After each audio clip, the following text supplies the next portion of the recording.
Hi guys, welcome back to the political science lecture series on Near-Peer, and today we're going to discuss political socialization. This is going to be the outline. One of the things that I missed. ये seventh point हम add करेंगे एक बार. Political socialization, basically, simply put, is the process by which people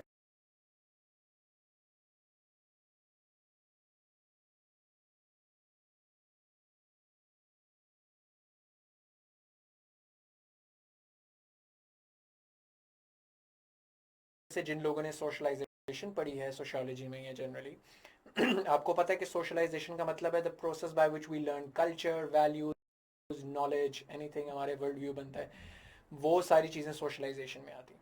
तो by contrast, by similar logic, political socialization का मतलब है वो process by which people acquire ideas about politics and acquire political values. It is the study of development process by which people of all age and adolescents acquire political cognition, attitudes and behaviors. It is a learning process by which norms and behaviors acceptable to a well-running political system are transmitted from one generation to another. Individuals are inducted into the political culture and their orientation towards political objects are formed. अब agents of socialisation कौन से हैं political socialisation, यानी वो कौन से ऐसे मुहर्रिकात हैं जो इंसान की सियासी नशोनुमा करते हैं, यानी हमारी पॉलिटिकल वैल्यूज कहाँ से आती हैं, किन जरियों से आती हैं. सबसे पहला तो फैमिली.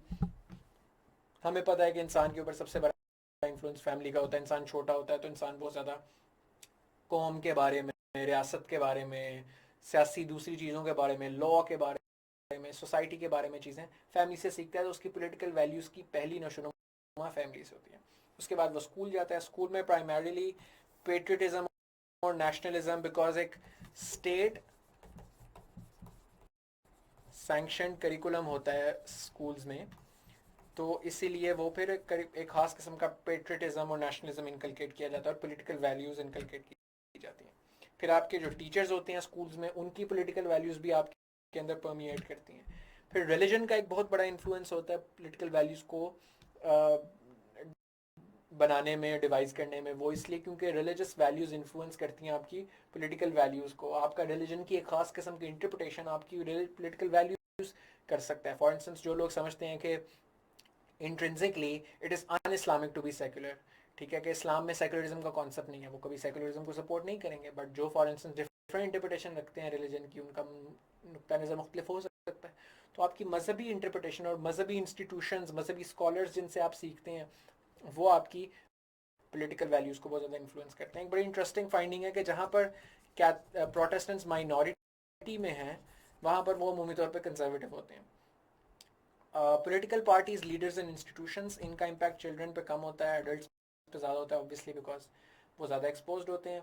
तो लीडर्स वगैरह आप जो टीवी पे देखते हैं वो इन्फ्लुएंस करते हैं. पांचवा इन्फ्लुएंस इसके अंदर मैं लिखना यहाँ भूल गया, वो आप ऐड कर ले, मैस मीडिया का. कि मैस मीडिया टीवी पे, न्यूज़पेपर पे, print media, electronic media, social media खास तौर पे, इसके अंदर आप लिखेंगे कि वो बहुत ज़्यादा इन्फ्लुएंस करता है आपकी पॉलिटिकल लीनिंग्स को, वैल्यूज़ को डेवलप करने में, बनाने में. अच्छा, इसके अंदर अगली चीज़ पैटर्न्स इन पॉलिटिकल सोशलाइजेशन. अगर हम कैटेगरीज में डिवाइड करें लोगों को मुख्तलिफ सेक्शंस के अंदर, तो हमें नज़र आता है कुछ खास ग्रुप्स के अंदर बड़े खास पैटर्न्स नज़र आते हैं हमें, कि बड़ी सिमिलर पॉलिटिकल वैल्यूज़ एक खास रेस की होंगी और दूसरी रेस के मुख्तलिफ होंगे. खास एथनिसिटी की बड़ी मिलती जुलती पॉलिटिकल वैल्यूज़ होंगी. Gender, age, income, education, geographic region, across these lines हमें बड़ी खास सिमिलर किस्म की पॉलिटिकल वैल्यूज़ नज़र आती हैं. कुछ इंटरेस्टिंग फाइंडिंग्स हैं, because older people read more newspaper than younger ones use more social media than older people, men watch more sports program than women watch more daytime television, and income class shapes political views as well. जैसे कि मैंने आपको बताया पहले, class आपकी political views को shape कर सकती है. अगर आप फॉर इंस्टेंस मिडिल क्लास या तबके से ताल्लुक़ रखते हैं, नीचे वाले तबके से, तो आपकी लेफ्ट लीनिंग आइडिया होगा, या थोड़ा सा स्टेट रीडिस्ट्रीब्यूशन में बिलीव करते होंगे, इकोनॉमी में कंट्रोल की बिलीव करते होंगे. अगर आप एलीट हैं या बहुत अमीर हैं, तो अमूमी तौर पे आप राइट कैपिटलिस्ट आइडियाज़ पे फेवर करेंगे कि रियासत कम से कम टैक्स लगाए, कम से कम कंट्रोल करे. So you know that kind of thing. अब पॉलिटिकल सोशलाइजेशन एक सबसे इंपॉर्टेंट चीज़ ये है कि पॉलिटिकल आइडियोलॉजी को फॉर्म करती है. पॉलिटिकल आइडियोलॉजी हम स्पेसिफिक एक स्ट्रिक्ट सेंस में यूज़ करें. पॉलिटिकल कंपस के कॉन्टेक्स्ट में जो आपकी पॉलिटिकल आइडियोलॉजी डिफाइन करती है। आपने अक्सर सुना होगा ये लेफ्ट विंग है, ये राइट विंग है। ये लेफ्ट और राइट का क्या मतलब होता है? ठीक है, ये हमने कैपिटलिज्म और कम्युनिज्म की डिस्कशन से इसको आपने कोरॉबरेट करना है। हम इस कंपस को ड्रॉ करते हैं, तो on X axis will take economic liberty scale. जितना आप राइट विंग पे होंगे उतना आप कैपिटलिस्ट होंगे, यानी उतना आप कम control of state on economy चाहते हैं। जितना आप लेफ्ट होंगे उतना आप कम्युनिस्ट या सोशलिस्ट होंगे कि आप उतना स्टेट का कंट्रोल ऑन इकोनॉमी चाहते हैं। अगर आप यहाँ पर फुल राइट पे हैं, इसका मतलब आप बिलीव करते हैं कि रियासत का कोई कंट्रोल नहीं होना चाहिए इकोनॉमी, एब्सोल्यूट फ्री मार्केट। अगर आप इधर हैं तो आप स्टालिन की तरह एब्सोल्यूट कंट्रोल चाहते हैं इकोनॉमी पे, रियासत का। इसी तरह अगर हम इसी थ्योरी को, इसी चीज़ को वाई एक्सिस पे सोसाइटी में प्लॉट करें कि सोशल लिबर्टी स्केल, कि जितना आप ऊपर हैं उसके ऊपर जाएंगे उतना आप अथॉरिटेरियन, उतने कम राइट्स देना चाहते हैं, उतना ज़्यादा स्टेट का कंट्रोल सोसाइटी पे चाहते हैं आप। जितना आप नीचे जाना चाहते हैं उतना ही आप स्टेट का कंट्रोल सोसाइटी पे कम चाहते हैं और ज़्यादा राइट्स और लिबर्टी चाहते हैं आप। क्योंकि जितना रियासत का सोसाइटी पे कंट्रोल होगा उतनी लिबर्टी कम होगी, जितना रियासत का कंट्रोल सोसाइटी पे ज़्यादा होगा उतनी अथॉरिटेरियन रियासत ज़्यादा होगी। तो राइट का मतलब है स्टेट का control come on economy, down का मतलब है स्टेट का control come on society, left का मतलब है स्टेट का control more on economy, up का मतलब है more control state on society. तो पहले क्वाड्रेंट में जो होंगे वो अथॉरिटेरियन राइट होंगे। ये वो लोग होंगे जो कहेंगे कि रियासत को इकोनॉमी में इंटरफेयर कम से कम करना चाहिए लेकिन सोसाइटी में ज़्यादा करना चाहिए। सोशली वो अथॉरिटेरियन होंगे, स्टेट का कंट्रोल ज़्यादा चाहते होंगे सोसाइटी पे, राइट्स कम चाहते होंगे, freedoms, liberties, civil liberties, press freedom, ये चीज़ें कम चाहते हैं, मगर कैपिटलिज्म का निज़ाम चाहते हैं। अथॉरिटेरियन लेफ्ट हुआ जो कहेगा ना सोसाइटी पे भी एब्सोल्यूट कंट्रोल होना चाहिए स्टेट का, और रियासत और इकोनॉमी पे भी कंट्रोल होना चाहिए। थर्ड क्वाड्रेंट लिबर्टेरियन लेफ्ट हुआ जो कहते हैं कि इकोनॉमी पे कंट्रोल ज़्यादा होना चाहिए लेकिन सोसाइटी पे कंट्रोल कम होना चाहिए, नॉम चॉम्स्की जैसे लोग।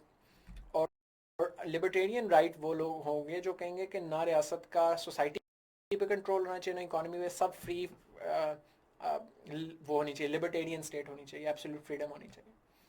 अब इसके ऊपर मशहूर कुछ लोगों को और कंट्रीज़ को प्लॉट किया हुआ है। चाइना, क्योंकि चाइना में स्टेट कंट्रोल बहुत ज़्यादा है, इलेक्शंस कम होते हैं। पाकिस्तान में इलेक्शंस होते हैं, स्टेट कंट्रोल इलेक्शंस में सोसाइटी पे कंपैरेटिवली चाइना से कम है।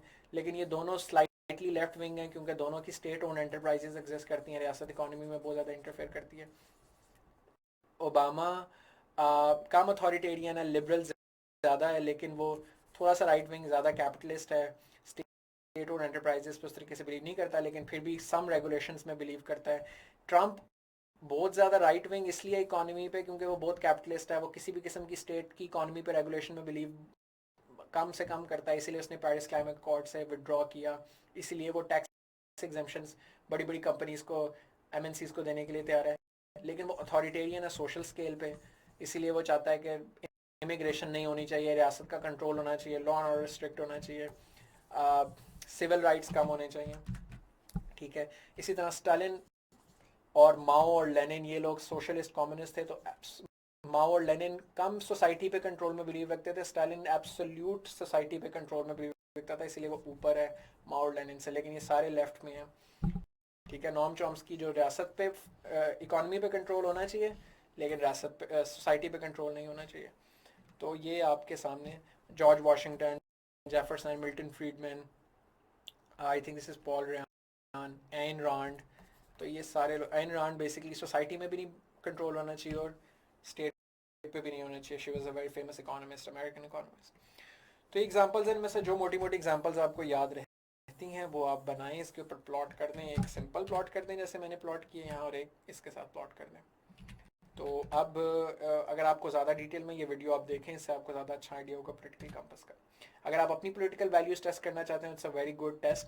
8 वैल्यूज़ आप गूगल पे लिखें, इसके अलावा और भी हैं, आप गूगल पे लिखें पॉलिटिकल कंपास टेस्ट तो आपको वो भी मिल जाएगा। नाउ जनरेशन वॉर्स का आइडिया ये है कि बूमर्स वो जनरेशन है जो 19 वर्ल्ड वॉर 2 के बाद पैदा हुई थी। जनरेशन एक्स जो उसके बाद आने वाली जनरेशन वाई में मिलेनियल्स आते हैं, हम जो 80s और 90s की जनरेशन है। जनरेशन जी वो है जो अर्ली 2000s में पैदा हुई है, जो अब school O levels A levels में हैं या मैट्रिक एफएससी में हैं या जो अब यूनिवर्सिटीज़ में जा रहे हैं दुनिया में, पूरी दुनिया में, तो हमें बड़ा बड़ा डिस्टिंक्ट पॉलिटिकल वैल्यूज नज़र आती हैं क्रॉस जनरेशंस, और वो की वैल्यूज डिफरेंट पॉलिटिकल सोशलाइजेशन उनकी क्लैश भी करती है, जैसे हमने पैटर्न्स ऑफ पॉलिटिकल सोशलाइजेशन में डिस्कस किया। तो पहले तो आप देखेंगे ये सारी जनरेशंस क्या हैं, इनके क्या वैल्यूज हैं, और ये आर्टिकल पढ़ें सबको अंदाजा होगा। And as you move along the generation you will see that there are different concepts of liberalism and liberty and the concept of freedom that increases as you move along the generations, और वो redefine करते हैं इन concepts को। तो इसकी एक summary आप छोटी सी इसके अंदर लिखें। अगर हम इसी तरह यूएस के कॉन्टेक्स्ट में अगर हम पॉलिटिकल सोशलाइजेशन की डिस्पैरिटी देखें तो हमें हिस्टोरिकली नज़र आता है कि different agents and different patterns US के अंदर खास तौर पर नज़र आते हैं हमें उनकी पॉलिटिकल वैल्यूज़ में। North and south historically divided था स्लेवरी के इशू के ऊपर, स्ट्रॉन्ग और वीक गवर्नमेंट के ऊपर अमेरिकन हिस्टोरिकली डिवाइडेड रहे। यूएस हिस्ट्री में आपने पढ़ा होगा फेडरलिस्ट, एंटी फेडरलिस्ट, जेफरसोनियंस, जैक्सोनियंस, ठीक है। इमिग्रेशन रिसेंटली बहुत ज़्यादा एक डिविसिव पॉइंट है जिस पे डिवाइडेड है American popular opinion. Liberals favour करते हैं इमिग्रेशन को, conservatives like Donald Trump favour building the wall and closing immigration. Recently black lives matter जो बीएलएम प्रोटेस्ट हैं उनके अंदर फिर एक डिवाइड हमें नज़र आती है कि पुलिस ब्रूटैलिटी के ऊपर, ब्लैक राइट्स के ऊपर, और डिफंड, अब तो डिफंड करने के ऊपर बात हो रही है पुलिस की। तो वो सारी चीज़ें इसके अंदर आती हैं कि कैसे जो लिबरल्स हैं वो प्रो माइनॉरिटी ज़्यादा लिबरल वैल्यूज़ को इस तरीके से सपोर्ट करते हैं। इसके ऊपर इसका क्रिटिकल एनालिसिस भी आप करें कि कैसे जो पार्टिजनशिप बढ़ती हुई यूएस पार्टिजनशिप यूएस में कैसे नुकसानदेह साबित हो रही है। इसमें एक और इंटरेस्टिंग थीसिस है, वो आप देखिएगा लाजमी, कि जो वाइट लिबरल अमेरिकन थे ना हिस्टोरिकली, वो पहले से भी ज़्यादा लिबरल अब हो गए हैं, वो मज़ीद लेफ्ट पे चले गए अपने पॉलिटिकल स्पेक्ट्रम में, ज़्यादा लिबरल वो हो गए हैं, मज़ीद लेफ्ट पे चले गए, लेफ्ट लीनिंग ऑफ व्यूज़। ये गूगल पे लिखिएगा आपको इसमें बड़ा अच्छा आर्टिकल मिलेगा। आखिरी चीज़ जो इसके अंदर वो ये है, वो कैम्ब्रिज एनालिटिका का स्कैंडल है। कैम्ब्रिज एनालिटिका स्कैंडल भी एक्सप्लेन करता है। अब मैंने इसके अंदर ये बात ये करनी थी कि कैसे, जिस तरह हमने एजेंट्स ऑफ सोशलाइजेशन में, पॉलिटिकल सोशलाइजेशन में देखा कि इंसानों की डिफरेंट वैल्यूज़, पॉलिटिकल वैल्यूज़ मुआशरा फॉर्म करता है, लेकिन जो मॉडर्न टेक्नोलॉजी है उसकी एक डार्क साइड ये है कि मॉडर्न टेक्नोलॉजी को यूज़ करते हुए इंसान की पॉलिटिकल ओपिनियंस खास तरह से मैन्युफैक्चर हो रहे हैं, मैन्युफैक्चर किए जा रहे हैं to favour certain political outcomes. Cambridge Analytica एक कंपनी थी जिसने फेसबुक का डेटा यूज़ करते हुए, जिसमें मार्क जुकरबर्ग की हियरिंग भी हुई थी, कि फेसबुक का डेटा यूज़ करते हुए, सोशल मीडिया डेटा यूज़ करते हुए, लोगों की परचेजिंग हैबिट्स देखते हुए बिग डेटा एनालिसिस किया और देखा कि लोगों की पॉलिटिकल वैल्यूज़ क्या हैं। उनमें से उन्होंने आइडेंटिफाई की कि कौन से रिपब्लिकन वोटर्स हैं और कौन से डेमोक्रेटिक वोटर्स हैं। फिर उन्होंने देखा कि स्विंग वोटर्स कौन से हैं, वो कौन से लोग हैं कि जो ना रिपब्लिकन है डेमोक्रेट्स हैं।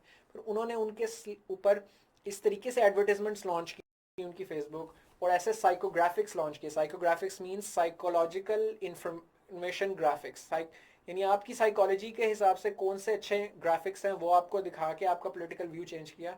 क्योंकि आप स्विंग वोटर हैं, आइडेंटिफाई किया सबसे पहले स्विंग वोटर कौन से हैं, फिर उन स्विंग वोटर्स को, क्योंकि ये डोनाल्ड ट्रंप की रिपब्लिकन्स ने कंपनी हायर की हुई थी, तो फिर उनको जिताने में और ब्रेक्सिट के अंदर इनका बहुत बड़ा रोल था। तो एक बहुत इसकी स्कैंडल बना था ये। Alexander Nix was the CEO of Cambridge Analytica back then. अभी कोई स्कैंडल नहीं बना था, तो ये उसकी एक टॉक है बड़ी अच्छी, बड़ी इंटरेस्टिंग। उसमें एग्जैक्टली पता चलता है कि इन लोगों ने किया किस तरह, इनका फ्रेमवर्क क्या था। ये तो ये आप लाजमी देखें। उसके बाद एग्जैक्टली कैम्ब्रिज एनालिटिका स्कैंडल क्या बना, गार्डियन पे इसके आर्टिकल्स मौजूद हैं, Guardian led a whole campaign against this. तो ये दो आपने लाजमी देखना है। अगर आपको वक्त मिले तो इस पर पूरी डॉक्यूमेंट्री मौजूद है, one of my favourite documentaries on Netflix, the great hack, वो देखें। और इसको सिंथेसाइज करके कि कैसे dark side of the technology, modern technology use करते हुए लोगों के पॉलिटिकल वैल्यूज़ मैन्युफैक्चर की जा रही हैं, और ये आप समराइज करके लिखें। Eventually Cambridge Analytica declared itself bankruptcy declare की इन्होंने और अपनी ऑपरेशंस बंद कर दिए, but they have opened a flood get for the future as well. These are additional resources that you can consult for this lecture, and in the next lecture we're going to discuss political development. I hope this was helpful to you guys. I'll